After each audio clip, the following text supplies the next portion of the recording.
Hi, I'm Jason and I'd like to introduce you to the Australian picture book Rivertime by Balla, which celebrates Indigenous connection to country.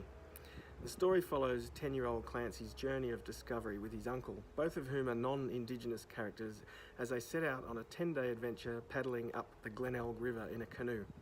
As a city boy, Clancy is initially reluctant to make this trip, but gradually his perceptions are transformed as he slows down to river time, away from the comforts and technologies of home.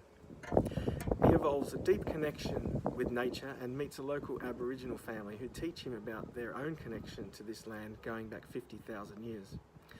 Though the main characters are not Indigenous, the focus of this story is an authentic representation of the Indigenous perspective of connection to the land. At first it appears that knowledge and authority lies with these main characters, yet at a deeper level it's the land itself which contains the knowledge, represented in the book through the clever use of hand-drawn illustrations and narrative text alongside additional informative text embedded into the illustrations. Then when Clancy meets the Aboriginal family and learns of their ancient connection to the land, his perception shifts again, and in his eyes the knowledge and authority passes to the Indigenous culture itself.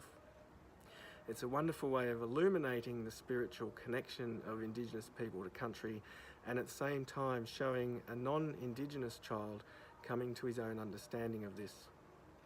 The group of learners I've selected to use this text with is a Year 2 class from a school in Inner Melbourne, with 3 Indigenous students, others from Africa, the Middle East, Asia, Eastern and Western Europe and Anglo-Celtic backgrounds. 63% are from a language background other than English. This text is particularly relevant for this cross-cultural mix of students. The story celebrates the Indigenous perspective with content and context that's relevant for the 3 Indigenous students.